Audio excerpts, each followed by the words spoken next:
So a few months ago, I said that Beyonce knows his Cowboy Carter album will win Album of the Year at the Grammys, and I said that because they screwed her over for Lemonade.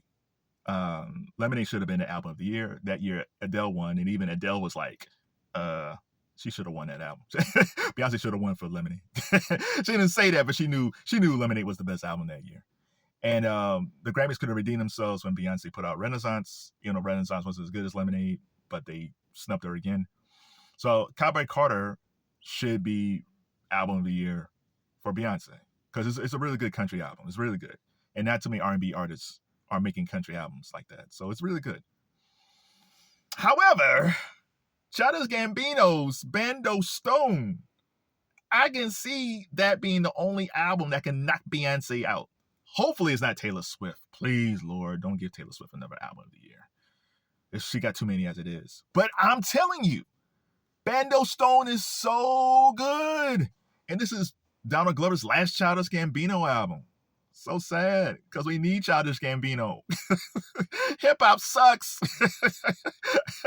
Nas said 20-some-odd years ago, hip-hop is dead. He was kind of early on that, but it's dead right now. So if you don't know the history of Childish Gambino and Donald Glover, here's a brief synopsis. If I get some of these things wrong, let me know. So the first time I knew of Donald Glover, I knew Donald Glover was either a writer or he was kind of on 30 Rock. But then there was a show called Community, and Community starred my old college classmate from WZIP FM, Yvette Nicole Brown. And Yvette was always doing commercials, and she was doing guest spots. She was on Girlfriends and all these different shows. And she finally got a lead role, and that was on Community. And I like Community. I just didn't watch it all the time because I think it was on Thursdays. I was watching other stuff. So I always forget about it. But the thing is, I love that cast. I love Yvette. I love Donald Glover. I love Alison Brie. I love Jillian Jacobs. I love Joel McHale. Ken Jeong is always funny. Jim Rash is funny. Even with Chevy Chase, like I don't know what happened to Chevy Chase. It's like, man, Chevy's like old and bitter. Like I miss the Caddyshack Chevy Chase. I miss the SNL Chevy Chase because he just seemed angry all the time. But Community was a really good show, but I barely watched it. And then a couple years before they were canceled, Donald Glover left. And I was like, why is he leaving? He's going to do another show. I was like, no, he's going to become a rapper. I was like, a rapper? Because we didn't hear about actors becoming rappers. Now, it makes sense now, but if you go back to that time period and you hear that Donald Glover's becoming a rapper, it's like, what is he doing? I said, this must be some Andy Kaufman type of concept stuff because he must be doing this as a joke. No joke. So early Childish Gambino fans, they were around for the album Camp. I didn't know anything about Camp. I jumped on Childish Gambino on the second album. When I saw that video for 3005 with the big teddy bear on the Ferris wheel, I said, I like this dude. If you remember, the Ferris wheel's going around, and each time it goes around, because it blacks out, the teddy bear gets worse and worse. And it's just a mess at the end. And it's like, and the song was really good because Glover didn't sound like anybody that's out at that time. Because at that time period, you had like Drake and Rick Ross and Future and 2 Chainz and Kendrick. He didn't sound like any of them. And it's like, man, this dude is messed up in the head. I'm here for it. I love 3005. And then he dropped Sober. I love Sober. Sober's great in the diner. And he also dropped Sweatpants, which was also in the diner, where it's like a whole bunch of other Donald Glovers. so weird, but so good. And it's like, I am a fan of Childish Gambino. So that's that album. I think it was because of the internet. And then he dropped the second album, Awaken, which Awaken, I can't remember. And it features Redbone. And that's where the masses jumped on Childish Gambino because of Redbone. Redbone is almost like a lost Bootsy Collins love song. So it's funny, like all of a sudden, people start asking me on Facebook, hey, have you heard this guy, Childish Gambino? He got that great song called Redbone. I was like, yeah, but do you know about 3005 and Sober? It's like, I don't know that. It's like, how can you not know that? Redbone is great. But I just knew that most of the people who like Childish Gambino at that point only like Redbone and nothing else. But Redbone's great too. And then we get to the opus, This Is America. The video, the song is still one of the best tracks of this century. There's no hip hop video that's been released in recent times that comes close to This Is America. There is no hip hop song lyrically that comes close to This Is America. This Is America deserved every award that it achieved. And I was hoping at that point that because that song was so great and so political and so on point, that the R&B and hip hop would make a sea change, and it did not. They doubled down on the twerkers, and now we got Sexy Red. Because at that point, I think it was like Megan and a few others, like Sweetie. I think it popped up. I think City Girls had popped up, but it was like, no, we don't like this political stuff. We like twerkers, and now we got Sexy Red. Sexy Red. So in between all that time, Donald dropped Atlanta, and none of this I think would have happened if he would have. I don't think Atlanta and any stuff would have happened if it wasn't for Childish Gambino, because it just showed that Donald Glover is like a really creative, one of the best creative people we got today. I said a long time ago, I keep on saying this. I said there's two people in the world: people who love Donald Glover and people who love Tyler Perry.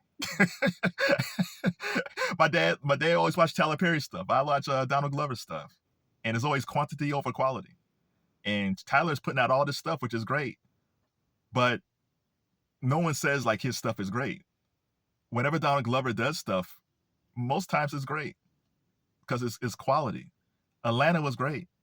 I remember the first time I saw it, I was like, I don't know what this show was about, but I'm for it. Because the only thing that's consistent about Atlanta was it was Earn trying to make Paperboy a star and Earn's relationship with Van. And that was the through line during the whole show series. But everything else, you had no idea what was going to happen on Atlanta. And that's what made it great.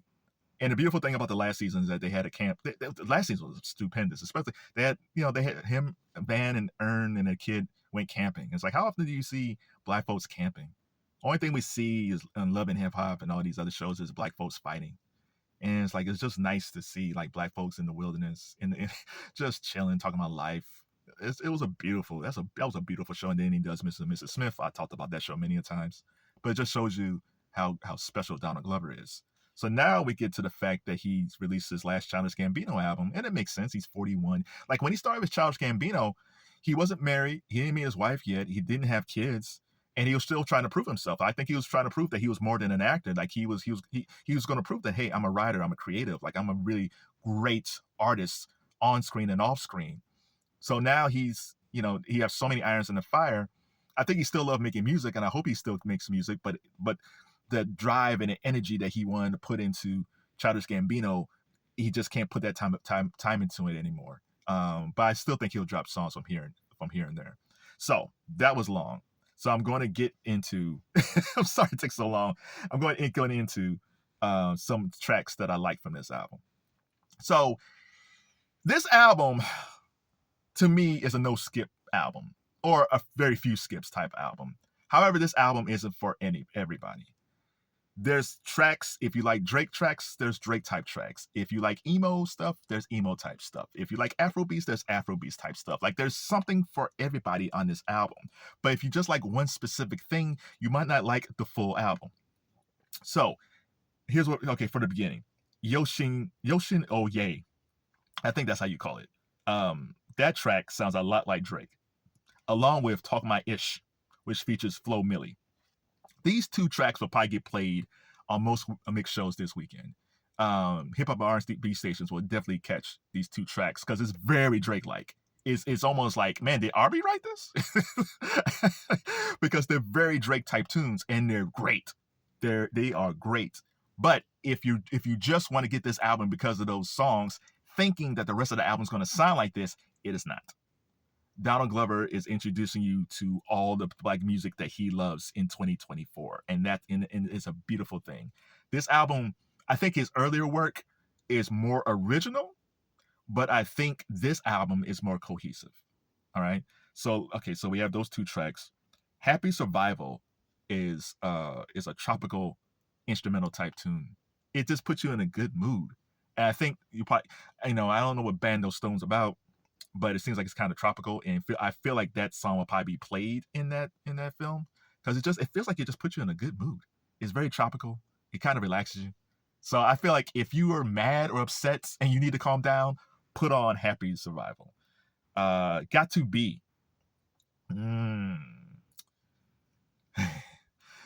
So Got to Be starts off one way, and then the beat drops. How many Prodigy fans we have out there? Now, not Prodigy from Mobb Deep, rest in peace. I'm talking about Prodigy, the UK group from England that made the song Firestarter. I love that band. 1997, MTV made a switch, and it was starting to air some acts from the UK. The first act they started showing was the Spice Girls, and the second act they started showing was Prodigy. And on Got to Be, Donald Glover samples Breathe by Prodigy. Breathe is such a good song. This song is good, but then I went to listen to Breathe. Oh man, they don't make songs like that no more, man. They don't make videos like that anymore. I miss that era, man. That dance, woo, Breathe is so good. But for the longest time, I know this is not true. I feel like, am I the only person the black man who loves Prodigy? Because I would tell people all the time, like a few of my friends, they know Prodigy, but outside of that bubble, I was like, do you know Prodigy? It's like, nah, I don't know them, bro. No, I don't never heard of Prodigy. Oh my God, Prodigy is so good. But that sample, that Breathe sample, Got to Be is so good. Cruising featuring Yeet. If you like Travis Scott, Little Uzi Vert type tracks, which is almost like the Drake type tracks, this song will probably get played too on Nick's shows. It's really good. It's very current. And that's the thing. Like Glover, I remember a long time ago, he said the Migos was just as important as the Beatles. I don't agree with that, but that's when Migos was really on top. And, you know, Glover still, even though Glover's like 40, 41, like he still has his ear to what's going on. And this track, Cruising with Yeet, is really good. So again, if you're into the Drake stuff and into the Travis Scott, Uzi Vert type stuff, Yeet, Cruising is really good. Steps Beach. If you're a fan of Frank Ocean, he's not on this album. But this song, if you're craving for a Frank Ocean type song, Steps Beach, it's an acoustic type track. And it feels like if the Neptunes work with Frank Ocean on an acoustic track, it's this song. If you like Daniel Caesar, if you like Frank Ocean, this is a wonderful song. And I'm not even like the biggest Frank Ocean's fan, but even I was like, man, like, I wonder if this would inspire Frank Ocean to get back into the studio. Because it's like, dude, well, Donald Glover is doing a better you. It's really good. And the reason I bring up the Neptunes a lot, I've always said like there's two artists who are very influenced by the Neptunes. Really just Chad Hugo and Pharrell Williams. Tyler, the Creator, and Donald Glover. Tyler is more influenced by the Neptunes and a little bit of N.E.R.D. Donald Glover is more influenced by N.E.R.D. with a little bit of the Neptunes. And that's why when you hear both of their albums, any of Tyler's albums, any of Childish Gambino's albums, that's why they're just so different from everybody else. Because because they're really into musicality. It's more than just like, I'm gonna get the hottest producer, I'm gonna ride with it, what's trending right now. It's like, no, like these are our influences and we're gonna put our spin on it. So the Pharrell Chad Hugo influence is more prevalent in Tyler, but Donald Glover as Childish Gambino, he has that too. No Excuses is an Afrobeats type track. Features a saxophone on it. I miss hearing a saxophone on R&B tracks. I miss kids walking down the street with instrument cases, and hopefully some kid will do his or her version of No Excuses on TikTok, playing a saxophone, because I think we need more live instruments and music again. I thought that would happen after Silk Sonic, but again, we doubled down on the twerkers. And we don't have more Silk Sonics. Let's see. In the Night features Georgia Smith and Maury, I believe. It feels like Donald Glover wanted to work with SZA, but SZA wasn't available. And this sounds like a track that could have featured SZA. It's a really, so if you like SZA type tracks, In the Night is a very cool SZA type track. Like I said, there's something for everybody on this album. And I'm skipping around. There's other tracks that I'm skipping because there's more songs than this. And the final track is Lithonia.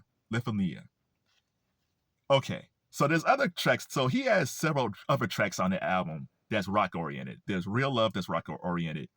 and is running around featuring For She, which is rock oriented. But Lithonia is like his. It's like he said, I need a Purple Rain track. I need this song that people can sing to with me at the end of a concert.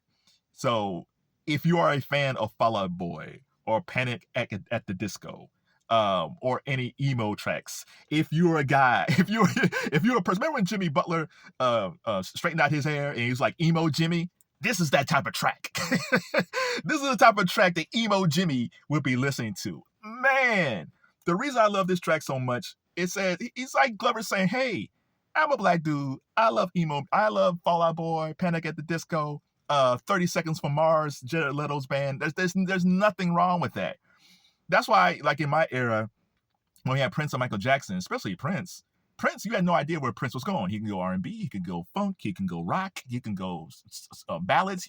Like that's what the thing I miss about black music today is that very few artists are taking chances.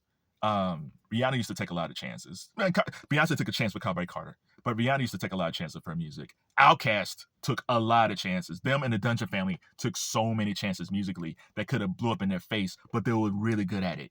I miss artists in R&B and hip hop who take chances. And the thing about Donald Glover is he's always taking chances. And when you listen to Lithonia, it's like, hey man, I like this music. It's okay to be in a black dude, chick who likes rock music. There's nothing wrong with that. I love Nirvana. I love Led Zeppelin. Like, there's nothing wrong. I love Jimi Hendrix. Like, and there's nothing wrong with that. And I think sometimes it's better today, but I think some people kind of hide the fact that they love these types of sounds. And Glover's saying, like, no, this okay. It's okay. It's okay to love different types of black music. And this album, this Brando Stone album, is a wonderful journey of black music. And and if you feel like, man, I don't know about this album, dog. Like I like a couple of the tracks, but I'm not sure. Here's what you do. If you're streaming it on YouTube or Spotify, just let it play in the background. Maybe you're cleaning, you're working on your car, you're just chilling outside, whatever. Just let's let it play. And I bet you midway you forget that it's playing and you hear a track on the album. It's like, oh no, what's this album? And it's the same album. There's no rhyme or reason to this album. There's no consistency in this album. The consistent thing is Donald Glover's appreciation of all forms of black music. And I think we as a culture need to embrace that more. We really do. So if you listen to the album, what did you think? I think it's a really solid album. You might not catch it on the first listen. I think you might like the Drake type tracks. You might like the Afrobeats type tracks, and you might skip everything else. That's fine.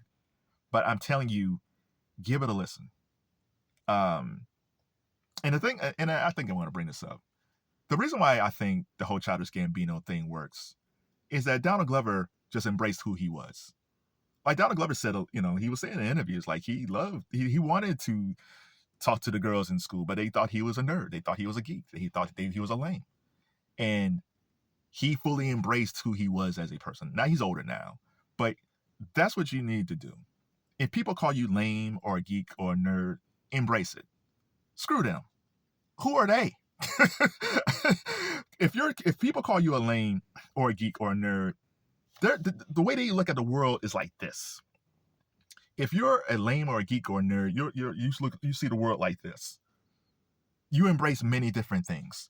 You embrace many different musical influences. You like different shows, TV shows, different movies. You see the world in a grander scale. Don't just, if someone calls you a lame, take that as a badge of honor. Now again, you don't want to be a lame dating. Lame's not good when you're dating because that makes you dateless. But as far as everything else in life, embrace your lameness. Embrace your black nerdiness. Embrace your geekiness. Because if Donald Glover didn't, and let's say Donald Glover said, well, I'm just going to go with this Tyler Perry. I'm going to give everybody what they want. He would have been working fine, but he would have been suppressing who he was. If he didn't do Childish Gambino, we probably wouldn't have gotten Atlanta. If he would have said, well, I'm just going to make Atlanta like Tyler Perry's other stuff, we would have missed out so much creativity. Embrace your lameness. Embrace your geekiness. Embrace all that stuff. Because sooner or later, those same people who called you a lame, called you a geek, will be the same ones saying how much they love Redbone years later. That you're so great or you're so cute. No, they're the same person. You just finally caught up to where they were. So shout out to Donald Glover. I'm going to be interested to see what Brando Stone is, overall, because if that works, then he'll probably start doing more movies. So I'm on this Donald Glover ride. I'm going to miss Childish Gambino. Hip hop is at a crossroads right now because we have to move on from the twerking. And I'm hopeful that this Brando Stone album will encourage young artists, hip hop, R&B, male, female, to just say, hey, man, there's different types of music out there, and we need to embrace everything so we can be the next Childish Gambino.